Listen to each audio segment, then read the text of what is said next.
أعوذ بالله السميع العليم من الشيطان الرجيم. بسم الله الرحمن الرحيم. الحمد لله وصلى الله وسلم وبارك على نبينا محمد وعلى آله وصحبه وسلم تسليما كثيرا إلى يوم الدين وبعد. Inshallah, we are going to take you into a journey tonight, inshallah, with the remembrance of this incident that historically no one could avoid speaking about it, and we know that it did happen at a specific time, and the tomorrow inshallah will be that reminder of it. And the best of reminder of the Prophet ﷺ is hadith when he said that whoever is afflicted with hardship or calamity or strike upon, or a calamity that strikes upon him, and he remembers Allah subhanahu wa ta'ala and makes the dua, inna lillahi wa inna ilayhi raji'un, then his reward will be multiplied and he will gain more of the reward. So tomorrow inshallah will be that day that most people would remember, and people have not forgotten about it to remember, but it is a sad day in the Muslim ummah, in the life of this Muslim ummah, from the time of the Prophet sallallahu alaihi wasallam, with all the hardship that took place after the death of Rasulullah sallallahu alaihi wasallam to our time. And inshallah we'll be speaking today about it.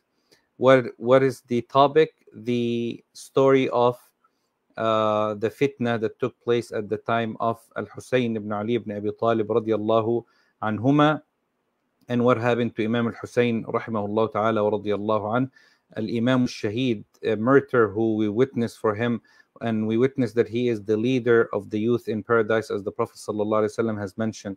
So today inshallah we're going to talk about it from the sources of the Sunni scholars and the perspective of the Sunni scholars who have mentioned it throughout the history, starting with many of the references like Ibn Kathir, Ibn al-Athir, and Ibn Hajar, and many other books that have spoken about this incident in the time of the Ummah. And inshallah we'll try to not make it brief, but we'll try to focus on the most important incidents. There are the most authentic narration based upon our narration to the story, which is not just mentioned in one place, even though there are multiple books that are written about the killing of Al-Husayn ibn Ali radiallahu anhu ardah and the fitna that took place at that time. But most of the narration, because of the narrators themselves and the accusation to some of the narrators, like Al-Waqidi and others, Abu Mikhnaf and other people who have mentioned the story. So inshallah today, we're not here to remember the incident as to revive back what have happened during the day of Ashura, but it's to clarify some points to brothers and sisters, inshallah, especially at our institute, Zidni Islamic Institute, and inshallah to open up, as we have many of the brothers with us on Zoom who might have questions, inshallah, at the end of the lecture, inshallah Rabbil Alameen. So let me back up first and start the story from the beginning and to run through it. Umar al-Khattab radiallahu anhu ardah, after his death, when Abu Lu'lu al-Majusi killed him, there were a seed. This was the seed planted to bring in back the all the Persian Empire, who reverted to Islam, or Umar radiallahu anhu ardah conquered and opened up Persia overall, the overall Persian Empire, and defeated them. The time of Uthman radiallahu anhu ardah came, and the Khawarij, or the people who went against Uthman ibn Affan radiallahu anhu from different multiple cities like Basra, Kufa, Yemen, Egypt, and some from Damascus, those areas, very few. Those areas, when they gathered together and they killed Uthman ibn Affan radiallahu anhu ardah, none of the Sahaba participated in the killing of Uthman radiallahu anhu ardah, but they were people who were not among the Sahaba at all, and the Sahaba were sided with Uthman, like Ali ibn Abi Talib, Al-Hasan ibn Ali, Hussein radiallahu anhu ardah, Abdullah ibn Umar, Abdullah ibn Abbas, and many others. When the killing of Uthman radiallahu anhu ardah took place, the fitna started by Muawiyah radiallahu anhu ardah, as a Sahabi, wanted to take revenge from the killers of Uthman, because he's the closest to Uthman radiallahu anhu ardah. He's his relative, the closest relative to Uthman radiallahu anhu ardah. So he wanted to take revenge. Ali ibn Abi Talib was appointed as the Khalifa of the Muslims. And the fitna that happened between the Sahaba at that time, we mention it in many different lectures. But this fitna ended up at the end, when they reconciled between Muawiyah radiallahu anhu and Ali ibn Abi Talib, and Muawiyah went back to Damascus and Ali settled in Kufa, there were a group of people who were called al-Khawarij, those who went out against Ali ibn Abi Talib radiallahu anhu, and they fought Ali ibn Abi Talib, and they came Abdurrahman ibn Muljam, who poisoned Imam Ali radiallahu anhu arda. And this is the year of year 40, or the end of year 40, beginning of year 41. That year, when Ali ibn Abi Talib radiallahu anhu died, Al-Hasan ibn Ali ibn Abi Talib radiallahu anhu was appointed the Khalifa upon the Muslims. And Al-Hasan ruled for 6 months. So after 6 months, and 6 months in year 41, Hasan ibn Ali radiallahu anhu wanted to reconcile between the Muslims in Damascus and Iraq, because there were still, things were heated up. There were a lot of created enmity among people because of the fight that they went through, and battles like the Camel, the battle of Siffin, the battles against the Khawarij and Nahrawan, and so on and so forth. So people were fired up. So Al-Hasan ibn Ali radiallahu anhu arda, who is the eldest son of Ali ibn Abi Talib, he was born year 3 Hijri, and Al-Husayn was born a year after him. So Rasulullah died when Al-Hasan radiallahu anhu arda was about 7 years old, and Al-Husayn was 6.5 or so. So Al-Hasan ibn Ali and Al-Husayn at that time were in the army of Ali ibn Abi Talib till he died, and then Al-Hasan took over in Kufa and he became the Khalifa. So 6 months Al-Hasan decided to do what the Prophet ﷺ told him that he would do, which is that he would be the reason. قال إن ابني هذا سيد, my son, and everything I mentioned to you today inshallah is authentic, whether I mentioned the reference or not. But inshallah, if you have any question, we could refer you back to the references inshallah of our talk. He said, my son is a master, is a chief, radiallahu anhu al-Hasan, and Allah subhanahu wa ta'ala would reconcile through him between 2 Muslim parties. So Rasulullah called both groups to be Muslims, the group of Muawiyah radiallahu anhu arda in Damascus, and the group of Ali ibn Abi Talib radiallahu anhu arda. And Muawiyah was not calling for kingship or kingdom or to become the Khalifa. All he wanted is to take revenge from the killers of Uthman radiallahu anhu arda, who was his direct relative. Ali ibn Abi Talib radiallahu anhu was upon the truth at that time, and he was more guided when taking the decision to delay the revenge of Uthman till he separated these people, and the story went on as you all know. So at the time of Al-Hasan, he went to Muawiyah radiallahu anhu, and they sat together and they agreed that they would reconcile with few conditions. The first condition is that Muawiyah would become the Khalifa of the Muslims. He is elder, he has more experience. He has a big army in Damascus, and Al-Hasan wanted to stop this battle and this killing between Muslims. So he said, let's reconcile, and you would be the Khalifa, and I would be the next Khalifa. If Muawiyah dies, then Al-Hasan would become the Khalifa. Al-Hasan radiallahu anhu died year 54 or so. So after he stepped down, and Muawiyah should stop asking for the revenge from the killers of Uthman, so it would not create more enmity, more hatred, more bloodshed among the Muslims. And they agreed upon that, and they were separated upon that. The people of Kufa did not like what Al-Hasan radiallahu anhu did. And this also a critical point to show you through this history, that there is no such a thing as imama. Yani there is no the concept of imama, that Allah subhanahu wa ta'ala have chosen 12 imams after Rasulullah sallallahu alayhi wasallam to be the official imams of the ummah, who are descendant from Ali ibn Abi Talib to Al-Husayn, and so on and so forth. And we'll mention why Al-Husayn radiallahu anhu now, and this imam is part of the deen. If it was part of the deen, Al-Hasan ibn Ali radiallahu anhu would not have stepped down to Muawiyah radiallahu anhu wa ardah wa radiallahu anhum ajma'in. May Allah be pleased with all of them. So when he stepped down, Muawiyah became the Khalifa, things were settled. Muawiyah took over radiallahu anhu from year 41 all the way till he died about year 61 or so. So almost 20 years, yani a little less, about 6 months less, but almost 20 years he was the Khalifa and the Muslim Ummah was settled. There's no conflicts, there's no problems.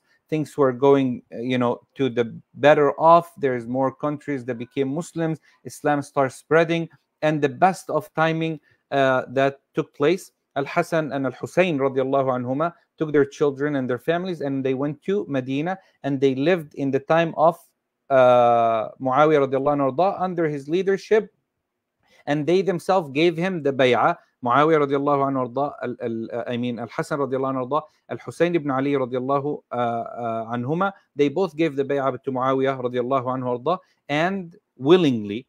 And they were very close to Muawiyah, that there are some narration that Ibn al-Athir and Ibn Kathir and other mention that Muawiyah radiallahu anhu used to send them gifts of 100,000 dinar, 200,000 dinar, 300,000 dinar as gift from him to them, to honor them, that they're the children of Ali ibn Abi Talib radiallahu anhu, the grandchildren of Rasulullah sallallahu alaihi wasallam, whom the Prophet sallam honored and loved so much. And they accepted those gifts and they lived without any conflict or any problem till Al-Hasan radiallahu anhu died, year 54 or so.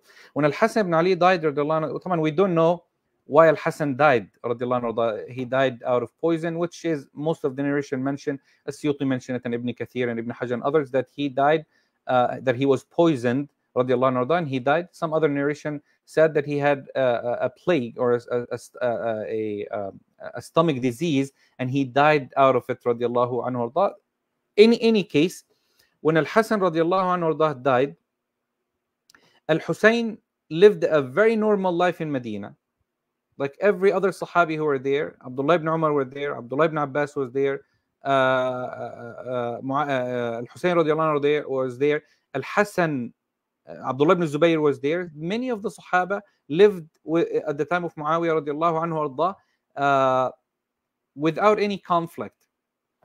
Year 61, now we're getting inshallah to the story. Year 61, when Muawiyah radiallahu anhu became closer to death, and he knew that he would die very soon, he did something that they were not, that they did not expect, which is that he wanted to assign his son the bay'ah, the pledge, or give him the bay'ah of the khilafah after him. Okay, which is what? To assign a ruler after the death of Muawiyah, that he would become the next Khalifa if Muawiyah radiallahu anhu dies. So there is no more shura, there is no more decision making among the Sahaba or the knowledgeable people or the people of power at that time. It's a person to be assigned to become the next Khalifa. And Muawiyah radiallahu anhu is excused for that, as he mentioned and others, that he wanted to prevent the same fitna that happened at the time of Ali ibn Abi Talib radiallahu anhu and after Ali ibn Abi Talib radiallahu anhu, because there are people who are older than Yazid ibn Muawiyah, and there are people who are more knowledgeable. There are people who carries higher status among the Muslims, like Al-Hussein ibn Ali, like Abdullah ibn Zubayr, Abdullah ibn Abbas, Abdullah ibn Umar, and Anas ibn Malik radiallahu anhu. There are so many of the Sahaba who are still alive, who were very young at the time of Rasulullah sallam. Now they are in their 30s and their 40s. So he decided to close that door or shut that door of fitna by assigning Yazid. Whether he was right or wrong at that time, the decision that he made is the decision that we all know today caused that fitna that we are going to be talking about it. He didn't do it for that fitna, radiallahu anhu arda. He wanted to stop the fitna, and that was his intention, and Allah subhanahu wa ta'ala will judge people based upon what they intended. إِنَّمَا الْأَعْمَالُ بِالنِّيَّاتِ. So year 61, Muawiyah radiallahu anhu arda assigned Ali ibn Abi Talib radiallahu Yazid ibn Muawiyah, his son. And he became the Khalifa. And he sent to the states, Al-Basra, Al-Kufa, Medina, Mecca, and other places to take the pledge for him. So the leader of Medina and the leader of Mecca were closer to Yazid, and they wanted to take the pledge from him. Marwan ibn al-Hakam, was also Marwan al-Hakam is also related to Muawiyah radiallahu anhu arda. Marwan was in Medina, and he used to give khutab, and he used to spend time in Medina talking about Ali ibn Abi Talib radiallahu anhu arda, some narrations said even insulting Ali ibn Abi Talib radiallahu anhu arda on the minbar while Al-Hasan and Al-Hussein were still alive. So that created some conflict between Marwan ibn al-Hakam and Muawiyah and Al-Hasan and Al-Hussein radiallahu anhuma. So when they wanted to take the pledge for Yazid, Abdullah ibn Zubayr radiallahu anhuma wanted to leave Medina and travel to Mecca. And he didn't want to do the bay'ah, the pledge. So Abdullah ibn Abbas and Abdullah ibn Umar, to not cause problems, they gave the bay'ah to Yazid. Al-Hussein radiallahu anhu arda did not want to give the bay'ah to Yazid because he wanted the bay'ah, or he wanted the khilafah to be among Muslims, to give them the choice to elect or to choose their khalifa. And the people, the people of wisdom, the people of power, the people of who carries the status among the Muslims should get together and do the shura, and the council of the shura should get together and appoint certain people and let the people choose them, not to be appointed, like to be, they felt like this is they're enforcing that power and it's becoming now kingship instead of khilafah, like the time of Abu Bakr and the time of Umar and the time of Uthman and so on. So Al-Husayn ibn Ali radiallahu anhu arda, and in Medina, he had a lot of conflicts with the leader of Medina, and back and forth, fight, debate, talks. They would say things to each other. Marwan would get involved. So Al-Husayn radiallahu anhu arda was advised by Abdullah ibn Zubayr radiallahu anhu. Zubayr ibn al-Awwam radiallahu an, the husband of Asma bint Abi Bakr radiallahu anha. Their son Abdullah, who's the first born child, Muslim child in Medina, he told Al-Hussein, he said, if I had the power that you have, if I had supporters, which they were called politically the Shia of Ali. The Shia of Ali are those who supported Ali radiallahu anhu in Kufa, and they were with him in his army fighting the Khawarij. And then, of course, later on, they were divided into two groups. They were 30,000, 20,000 went against Ali ibn Abi Talib radiallahu anhu, and they fought against Ali ibn Abi Talib, and 10,000, part of them were with Ali, and the others left back to where they came from. So the group who stayed with Ali ibn Abi Talib radiallahu anhu, and they were very close to Ali ibn Abi Talib, are from those groups, from those 30,000, they were called the Shia of Ali, the supporters of Ali, not the Shia. We're not talking about ideology now. We're not talking about aqidah or belief. We're talking not the Shia of today. We're talking about the Shia, the main supporters of Ali ibn Abi Talib radiallahu anhu arda. So Abdullah ibn Zubayr said to Al-Hussein, you lived in Kufa. You spent, big part of your life there. He stayed with Ali ibn Abi Talib radiallahu anhu arda for almost 4 years. And he stayed with Ali ibn Abi Talib, and he stayed later on with Al-Hasan radiallahu anhu for many years. So he said, you have supporters there. If I had those supporters with me, I would not let go of the Khilafah. And you deserve it the most. And we do believe at that time of history, the one who deserved the most to be the Khalifa in status, closer to the Prophet sallallahu alaihi wasallam, most knowledgeable, most honored, most respected, sallallahu alayhi, is Al-Husayn ibn Ali radiallahu anhu arda. We do believe that. And this is why Al-Husayn radiallahu anhu arda would not let go of his right, but he didn't know how to approach it. What should he do? He cannot just call himself a Khalifa. So he waited till letters came, and these letters are mentioned by Ibn Kathir and others in Bidayah al-Nihaya and in other sources. Imam al-Tabari also mentioned some of those narration, that letters came from Al-Kufa in Iraq, okay, to Al-Hussein, calling him to be their Khalif, that we are giving you the bay'ah, we will give you the pledge, we will be supporting you, we will be on your side, we will be 100% your supporters, your army, against anyone that you will to fight or to stand against, and we are here to support. So if you were to come out, meaning from Medina to Al-Kufa, you would find your supporters and you become the Khalifa. So when he got those letters, he wanted to travel out of Medina all the way to Mecca. So he wanted to leave. And Al-Hussein ibn Ali radiallahu anhu, you have to understand that his mentality. Okay, he's not someone who's just gonna let go of his right that he believes is right, and he's upon the truth. So he's not gonna stop and say, you know what, Yazid now is the Khalifa, he is our leader, let's just give him the bay'ah and stop. No, he has people who are calling him to come out to fight with him. Okay, they're supporting him, they're electing him, they're choosing him. So he does feel like he has an obligation for those people that he's been elected to become the Khalifa. Yazid is being appointed by his father, and no one elected him in a sense, and no one chose him. His father is the one who appointed him upon us, and here I have people who are supporting me. طبعا, the mentality of Al-Hussein radiallahu anhu, he's a brave man, someone who, you know, his honor and his dignity would lead him to go for that. I did not appoint myself. I didn't come out and say I am the Khalifa and reject everybody else. No, he was a human being, a normal Muslim living under the Khilafah of Abu Bakr as-Siddiq, Umar al-Khattab, Uthman ibn Affan, Ali ibn Abi Talib, Al-Hasan ibn Ali, Muawiyah. Muawiyah was Khalifa for 20 years, and Al-Hussein was with him with no problem. But now he has people who are telling him, we came out to support you and we want you to be our Khalifa. So he cannot reject, he cannot, he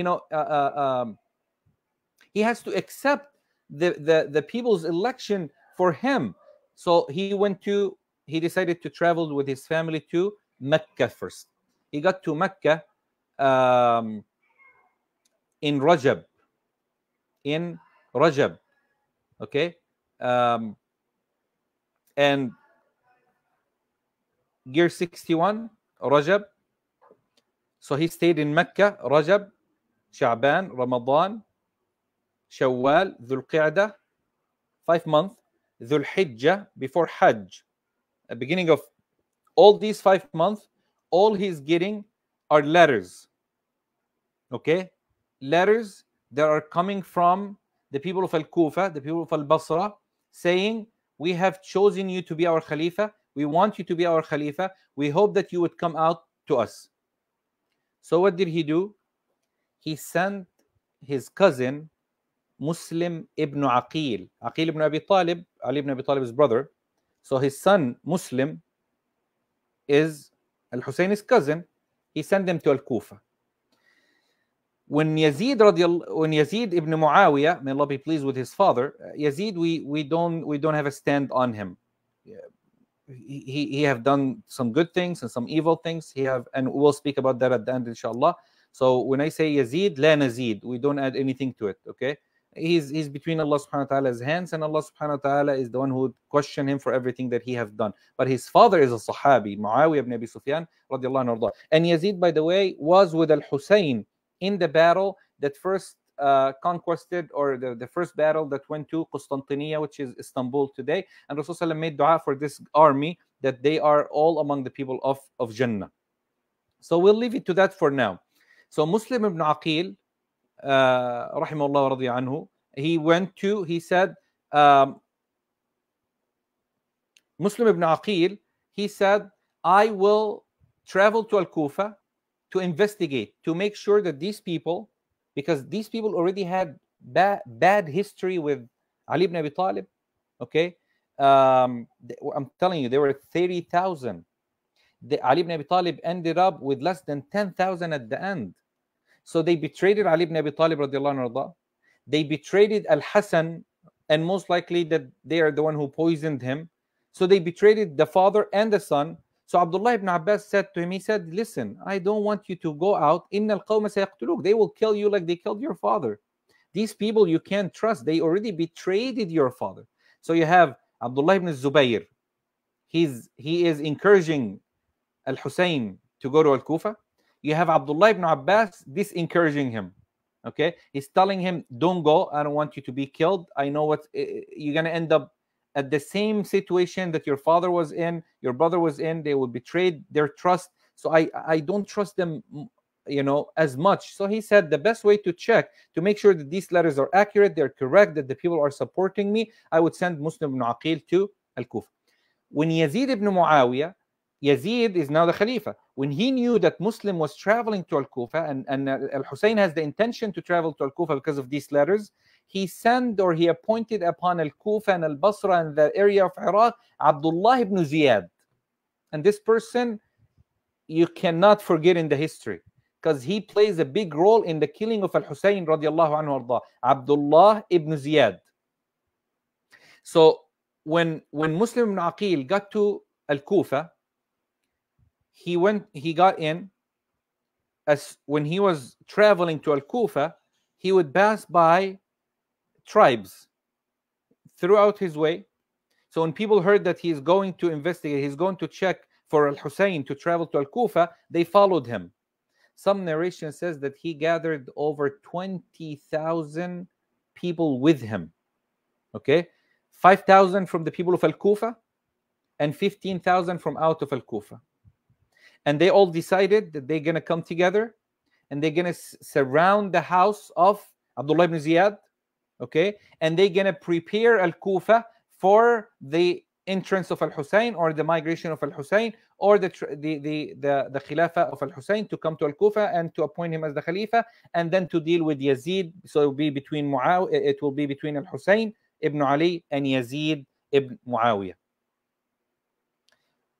When Abdullah ibn Ziyad heard of these gatherings, he sent his spies out and he told them, I want you to travel through the people who are with Muslim ibn Aqil and try to disencourage them. Either you bribe them, okay? You try to tell them that if Al-Hussein, takes over Al-Kufa, he would mostly, kill most of you to take revenge for his father, Ali ibn Abi Talib radiallahu anhu. See if you could threaten them. Do whatever you can to make them leave away from Muslim ibn Aqil. And they did that. The narration, and look at the numbers here, because they will help you to understand the story more clear. At Fajr, Muslim ibn Aqil ended up, few days now, Muslim ibn Aqil is in Kufa. He sent a letter to Al-Hussein back in Mecca. He said, I believe you should travel because people are supporting you. They're standing by your side. Their hearts are completely with you, and they are upon the pledge and they are upon the promise. So you should come out to Al-Kufa. That was the letter that Al-Hussein received, and he started preparing his family, his children, to travel to Al-Kufa. And he even went out before Hajj. Before Hajj. Muslim ibn Aqil, few days now, people are leaving him one by one. They bribe someone, they scare someone off, they tell someone, oh, isn't your father is one of those who fought Ali, Al-Hussein will take revenge, and so on. Up to the day that Muslim ibn Aqil radiallahu anhu got killed, he prayed Salat al-Fajr with 300 men only. Salat al-Dhuhr came, they were 200. Salat al-Asr came, they were 70 people with him. 70 men with him. Salatul Maghrib time came, they were only 7 men with Muslim ibn Aqil radiallahu anhu. So Muslim ibn Aqil, they knew that Abdullah ibn Ziyad will send an army to take him, so they escaped, and they, the narration said that he was hiding in a house of a person in Kufa. His name went off. Hani ibn Urwa, I believe Hani ibn Urwa. Naam. Hani ibn Urwa invited Muslim ibn Aqil, and he was hiding in his house for a few days. Then Abdullah ibn Ziyad sent spies to Kufa to check upon Al-Hussein, to check upon Muslim to see where he's at. He knew that he was in the house of Hani ibn Urwa. So he took Hani ibn Urwa and he tortured him and till he killed him, and then he took Muslim ibn Aqil and also killed him. So he killed both Muslim ibn Aqil and Hani. Before Muslim got killed, he sent the man to warn Al-Hussein in Mecca.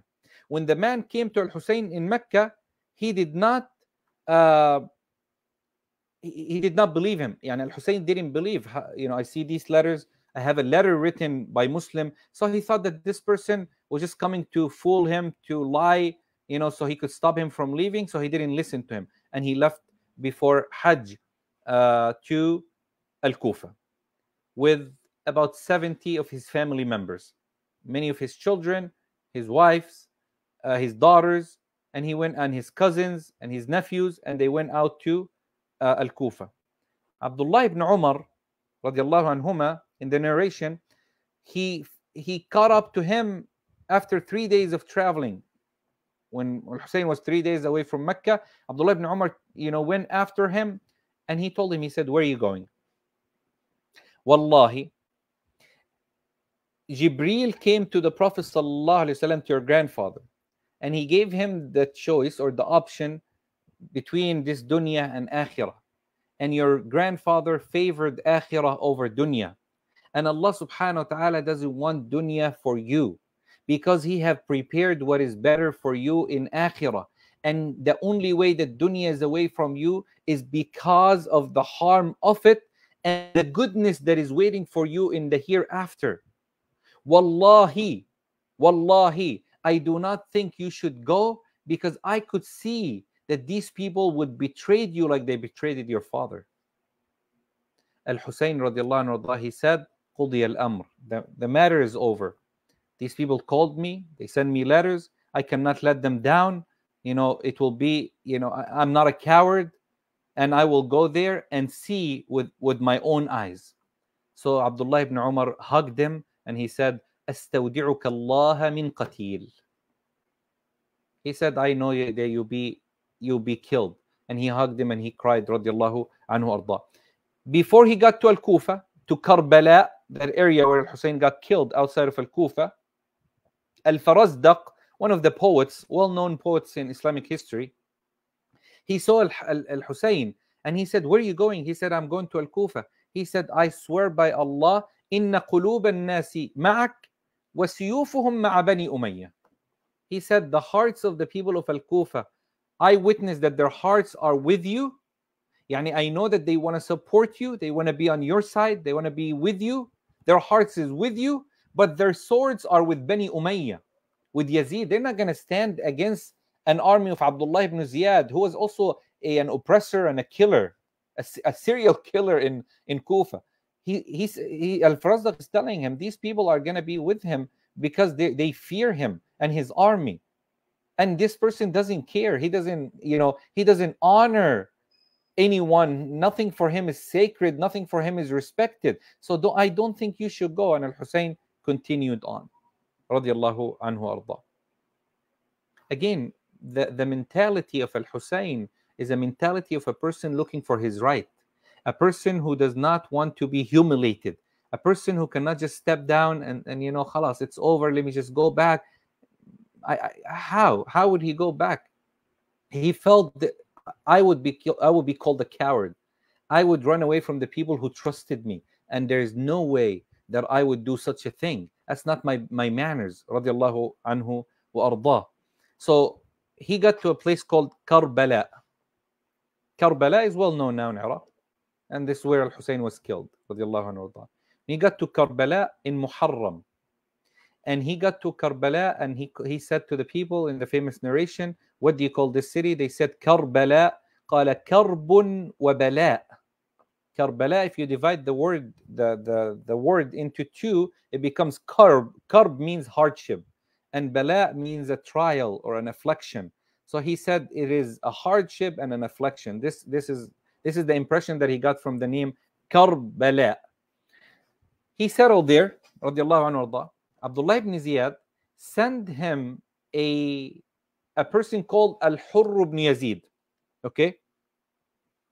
Al-Hurr ibn Yazid was a pious person. He actually got killed later on, some says by the soldiers of the army of Abdullah ibn Ziyad. There's so many narration. But Al-Hurr ibn Yazid was a wise leader.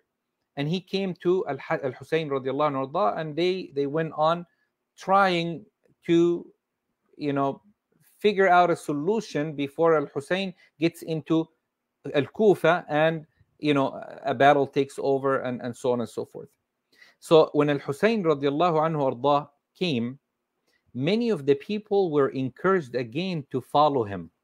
And some narration said that there were about 5,000 people of Al-Kufa gathered one more time to be closer to Al-Hussein and to be his supporters, radiallahu anhu ardah, and to stand with Al-Hussein when they saw him coming to Al-Kufa. Al-Hussein gave his famous khutbah among people, and he told them, Wallahi, I did not come out here to fight. I did not come out here to kill anyone. I did not come out here to take revenge from anyone.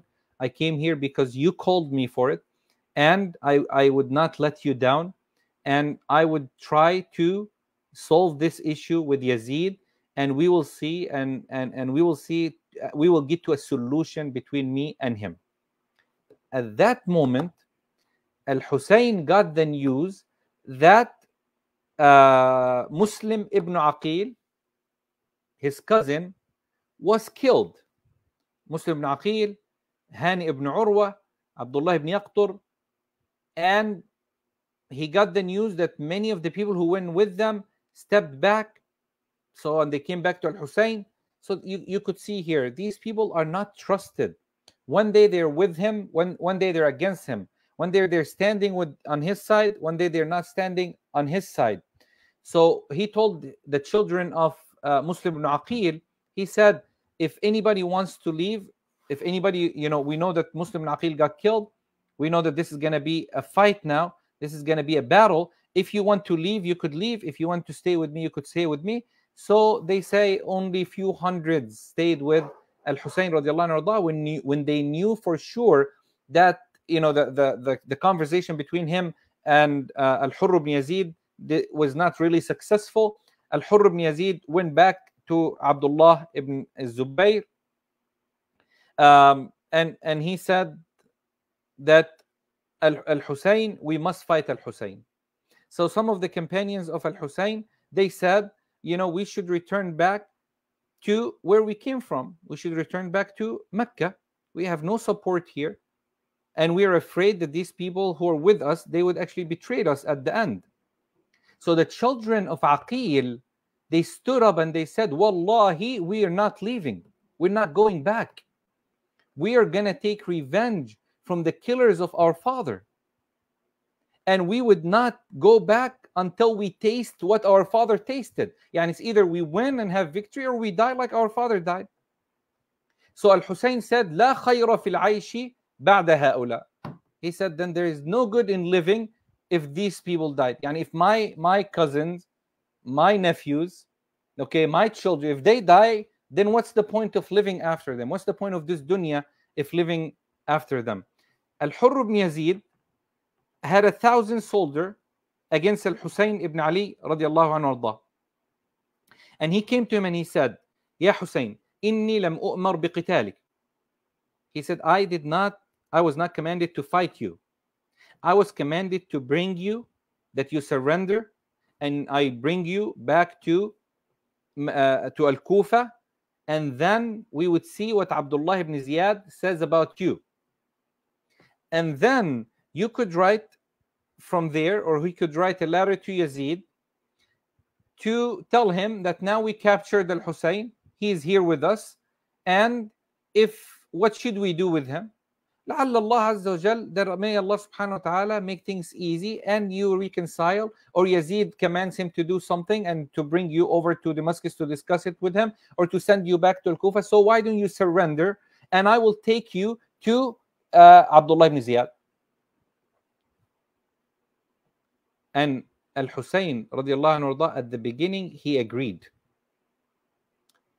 and then he told Al-Hurr ibn Yazid, he said, I will come with you. I won't surrender, but I'll come with you, and we will sit and we will talk about it, and there wouldn't be any problem.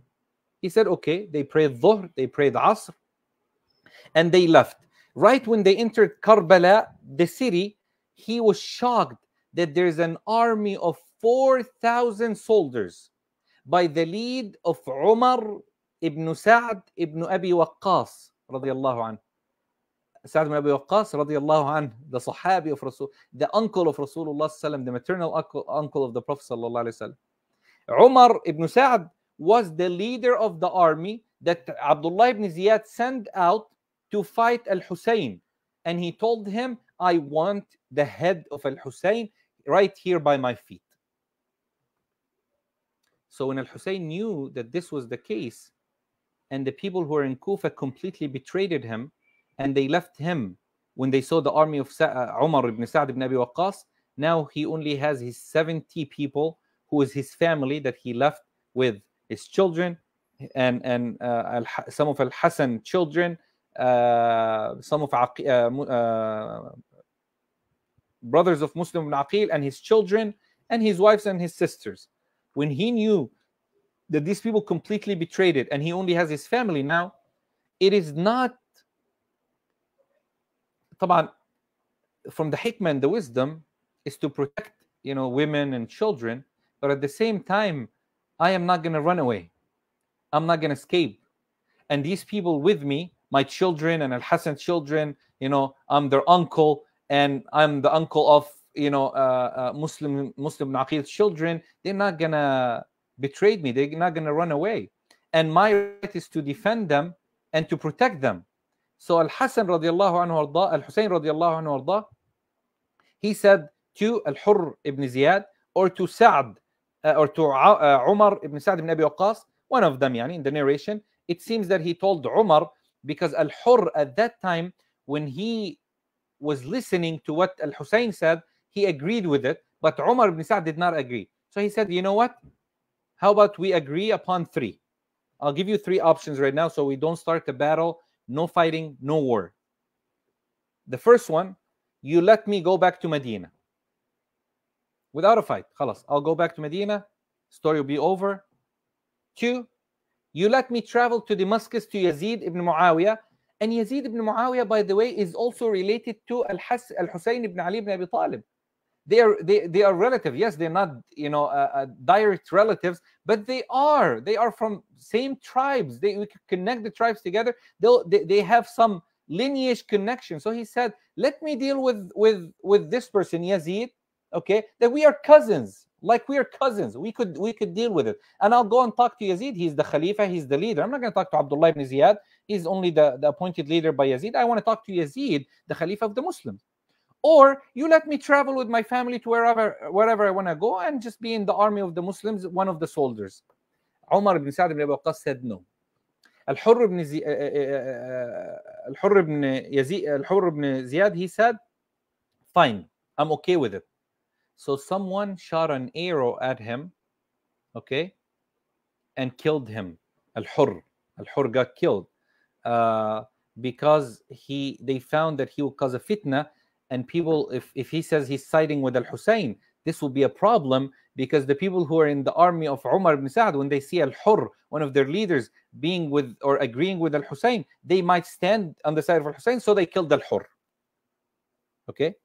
And Umar ibn Sa'd ibn Abi Waqqas, he sent to Ubaydullah ibn Ziyad, and he told him, he said, I want to tell you what Al-Hussein told us, or the options that he gave, just to tell you that this, I didn't agree to it, but you are our leader, I wanted to present it to you.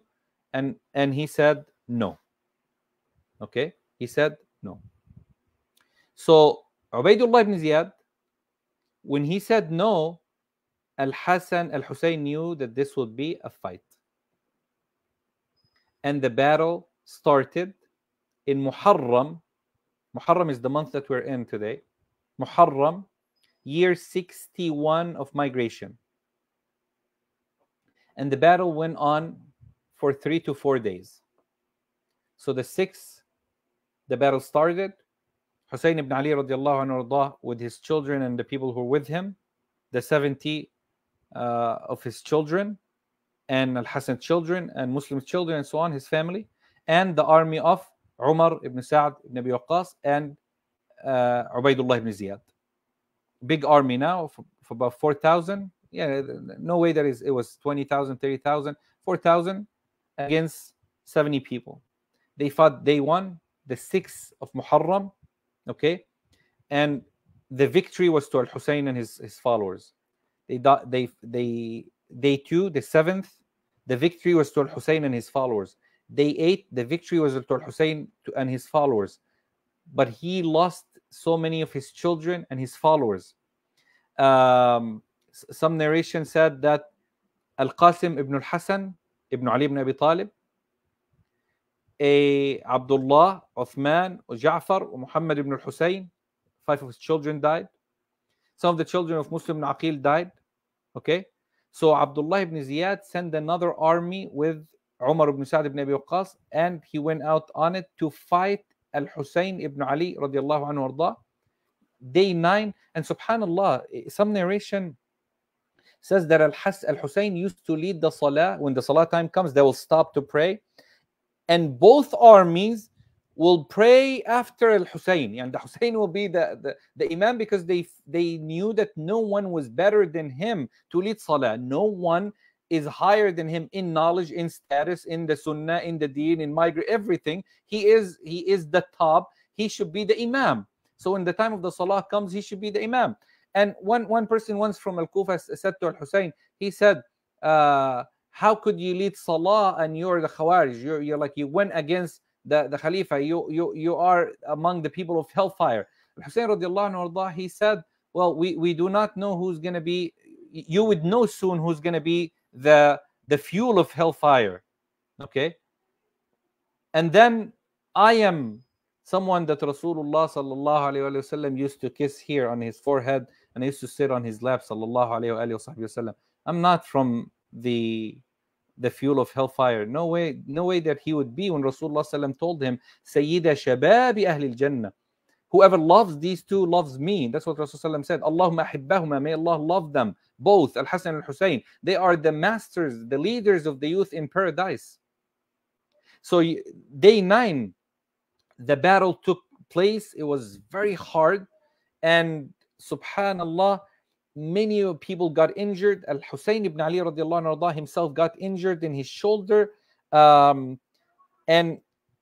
so day 9 was more of a defeat to Al-Hussein and his followers radiallahu anhum jami'an. May Allah subhanahu wa ta'ala be pleased with them. May Allah bless them. May Allah grant them the highest level of Jannah. May Allah subhanahu wa ta'ala take in by revenge from the killers of Al-Hussein radiallahu anhu arda, and those who are reasons of his killing, for Allah subhanahu wa ta'ala to destroy them. And may Allah subhanahu wa ta'ala, as Anas radiallahu anhu arda said, that there is no way that you will both be in the same place.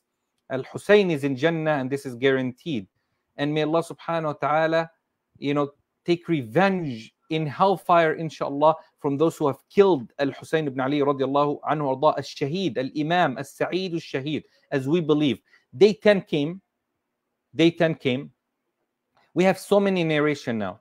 Okay, briefly, we have 4 names.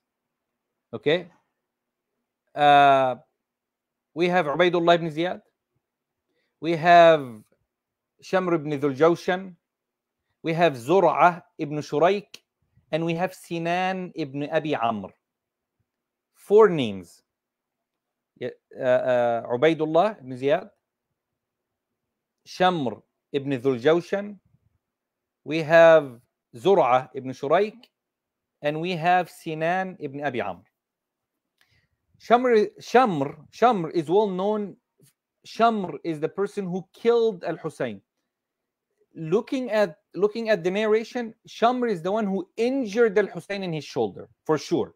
And he was among the people who killed him, yes. And he was one of the worst among them, yes. But the one who killed Al-Hussein and stabbed him in the day 10th of Muharram, the day of Ashura, when he was fasting, radiallahu anhu ardah, in Karbala, may Allah subhanahu wa ta'ala elevate his rank in Jannah and resurrect him with his grandfather Muhammad sallallahu alaihi wasallam, and resurrect us with them in the highest place of Jannah for our love to Ahlul Bayt and Al-Hasan Al-Hussein and Ali and Fatima radiallahu anhum ajma'een. Sinan ibn Abi Amr. There is a narration that Al-Mukhtar ibn Ubaidillah al-Thaqafi, later on, one of the people who also revolted against the Umayyad Khilafah, and he was killed. Al-Hajjaj ibn Yusuf asked when he saw Sinan ibn Abi Amr, he said to Sinan, I heard you were the one who killed Al-Hussein. And Sinan said to him, yes, I stabbed him few times. He said, La ilaha illallah, wallahi, I know that he will be in one place in Akhirah and you will be in one place in Akhirah. That's Al-Hajjaj, one of the oppressors of this ummah. You know, قال النبي صلى الله عليه وسلم يبعث في هذه الأمة يبعث في هذه الأمة كذاب ومبير, a liar and a killer, okay, or an oppressor from Thaqif, a tribe called Thaqif. The liar is Al-Mukhtar ibn Ubaydillah al-Thaqafi, and this is his only hasana, seems like, because he killed Ubaydullah ibn Ziyad, he killed Shamr ibn Dhul-Jawshan, and he killed Sinan, and he hanged them for the killing of Al-Hussein, and he took revenge by killing them and hanging them and crucifying them. You know, he put them on a cross on the gates of Al-Kufa so people could see them, and he said these are the killers of the son of the son of Muhammad sallallahu alaihi wasallam, yani the grandson of Muhammad sallallahu alaihi wasallam, Al-Hussein. They will meet him and they will see. Then subhanallah, Al-Mukhtar ibn Ubaydillah al-Thaqafi was killed, I believe by Mus'ab ibn Zubayr. Then Mus'ab ibn Zubayr was killed, and so on and so forth. Subhanallah, each one who killed the series went on of fitan. So Sinan said to Al-Hajjaj, I was the one who stabbed them. So we have these names for sure: Shamr ibn Dhul-Jawshan, Zur'ah ibn Shurayk, Sinan ibn Abi Amr. طبعا Ziyad ibn Ubaydillah, يعني he was the, yes, he did not kill Al-Hussein directly, okay? So Ibn Ziyad was not the one who, forgive me, Abdullah ibn Ziyad was the leader of Al-Kufa. He didn't by hand kill Al-Hussein, but he was the one giving the clear command to the killers of Al-Hussein. And he promised them, whoever brings his head, Hussein radiallahu anhu killed many of his children, and they brought in, and he died radiallahu anhu in the 10th of Muharram, year 61 of Hijrah. They brought his head to Ubaydullah ibn Ziyad, and he had a stick in his hand. And this narration is not about Yazid ibn Muawiyah, because there's narration that mentioned that Yazid was the person, you know, who did this to the head of Muawiyah. That's not true. To the head of Hussein. That's not true. Ubaydullah ibn Ziyad is the one who did that. Ubaydullah ibn Ziyad, he took a stick, he had a stick in his hand, and he used to poke the nose or the eyes of Al-Hussein, and he used to say, you see, you got too old that you got killed like that. And Anas ibn Malik radiallahu anhu, the Sahabi of Rasulullah, the servant of the Prophet sallallahu alaihi wasallam, he looked at him and he said, Wallahi.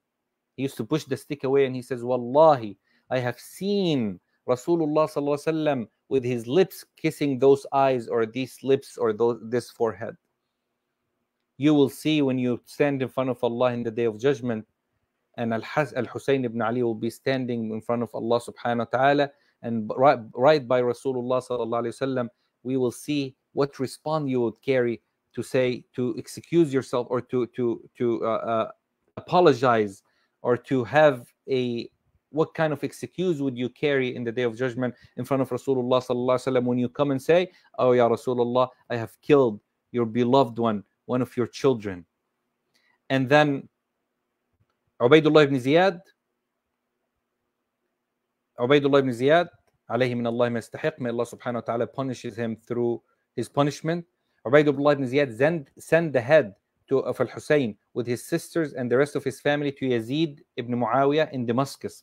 When Yazid saw the head of Al-Hussein, there's some narrations that said he cried out and he said, Wallahi, I did not command them to kill him. All I wanted is for them to capture him and bring him to me. But again, if this narration is accurate, he didn't stick the stick in his nose or his mouth. He didn't hit it with his feet. He didn't take it and spit on. And none of these narration, as we don't have any of those narration. Yes, we say Yazid ibn Muawiyah, Yazid plays a part in the killing of Al-Hussein. At least he did not punish the killers of Al-Hussein. He did not do anything to Abdullah ibn Ziyad, Ubaidullah ibn Ziyad. He didn't take him to prison. He didn't kill him for the killing of Al-Hussein. He didn't, he didn't fire him from his position. Nothing. He did nothing to him. He left him as it is.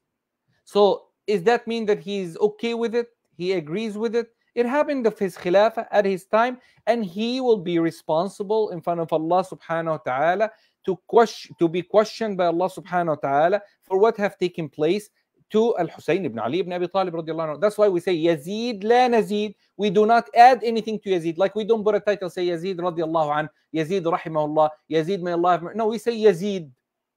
Okay, the son of Muawiyah radiallahu anhu. We praise his father as a Sahabi, the writer of the Quran.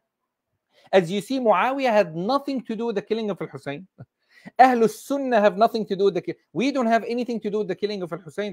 It's the people of Al-Kufa, his Shia, his supporters that politically, not talking about Shia as ideology right now, okay? Politically, the Shia, as Al-Qumni mentioned and others, Tusi and others from their own books, mention these stories of narration that those people of Al-Kufa who were the Shia of Al-Hussein, the Shia of his father, betrayed Al-Hussein and led him to be killed, radiallahu anhu. Not killed, but to die as a shaheed. We believe he died as a shaheed, a happy shaheed. Al-Imam al-Shaheed al-Sa'id, radiallahu anhu ardah. Allahu alam, his body is buried in Karbala. That's what we know. His head, Allahu alam, where is it buried? Is it in Kufa? Is it in Damascus? Was it sent to, we have a head in Egypt, we have a head in Damascus, we have a head in Karbala, and people go and celebrate by the Masjid of Al-Hussein in almost every state. So the last statement of Yazid ibn Muawiyah, he said, Ubaidullah ibn Ziyad, when he gave his famous khutbah, bragging about the killing of Al-Hussein, saying that we have done so and so, and we have defeated this, rebellions, and we have prevented this revolution from, from taking place. We have killed the man who was the head of the fitna, and he was giving, speeches. One of the people stood up and he said to him, قال سبحان الله تتكلم بكلام الصديقين. You speak with the wording of as-Siddiqeen, and your hand is full of the blood of the best man at that time on earth from among the Sahaba, Al-Husayn ibn Ali ibn Abi Talib, the grandson of the best man, Muhammad Ali ibn Abi Talib radiallahu anhu, the best of the prophets, the grandson of the Prophet sallallahu alayhi wa alihi wa sallam. Yazid said, كنت أرضى من طاعتكم بدون قتل الحسين. That's what we narrate. This is the statement that he said. We're not giving him excuse.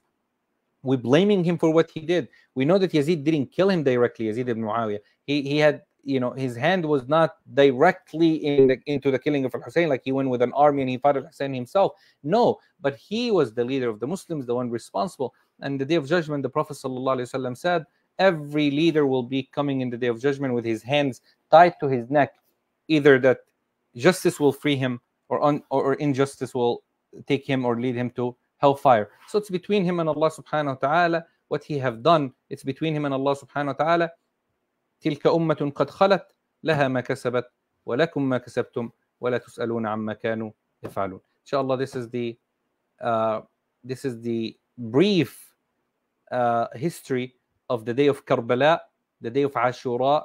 The day of Ashura is a day to, yes, remember the killing of Al-Hussein radiallahu anhu, but to remember to say inna lillahi wa inna ilayhi raji'un. The ummah have lost a great warrior, a great sahabi of Rasulullah sallallahu alaihi wasallam, the grandson of Muhammad sallallahu alaihi wasallam, from among the people of Jannah, guaranteed Jannah for Al-Hasan and Hussein by the witness of Rasulullah sallallahu alaihi wasallam. So whenever Ashura comes, whenever Muharram comes, whenever the 10th of Ashura comes, we fast that day. As the Prophet ﷺ said, we should fast that day for expiation of sins, 1 year of sins. And we also remember this tragedy that struck the ummah of Rasulullah sallallahu alayhi wa sallam, that is still, till today, we're still suffering from the killing of Al-Hussein. And we see these sects and groups and the wars between them and the back and forth, it is still a suffer from that tragedy that took place. But what should we do in response to that? We should say, Inna lillah wa inna ilayhi raji'un. We ask Allah to be resurrected with Al-Hasan, with Al-Hussein, with Ali ibn Abi Talib, with Fatima, with Rasulullah sallallahu in Jannah. And we ask Allah subhanahu wa ta'ala to punish those who have killed Al-Hussein radiallahu anhu arda. We ask Allah subhanahu wa ta'ala to torture those who have tortured Al-Hussein and his children and who have done anything wrong to them. And we ask Allah subhanahu wa ta'ala to make the blood of Al-Hussein as a witness against them in the hereafter, and to be a lead for them into hellfire by his judgment and his justice subhanahu wa ta'ala wa bihamdih. I hope inshallah this was brief and easy discussion inshallah on this matter from the perspective of Ahl Sunnah, and not to mention any other groups or any other sects and their discussion upon that. This is what we believe, this is what we witness in front of Allah subhanahu wa ta'ala, and we ask Allah subhanahu wa ta'ala to accept from all of us. Wa sallallahu wa sallam wa baraka ala nabiyyina Muhammad walhamdulillahi rabbil alameen.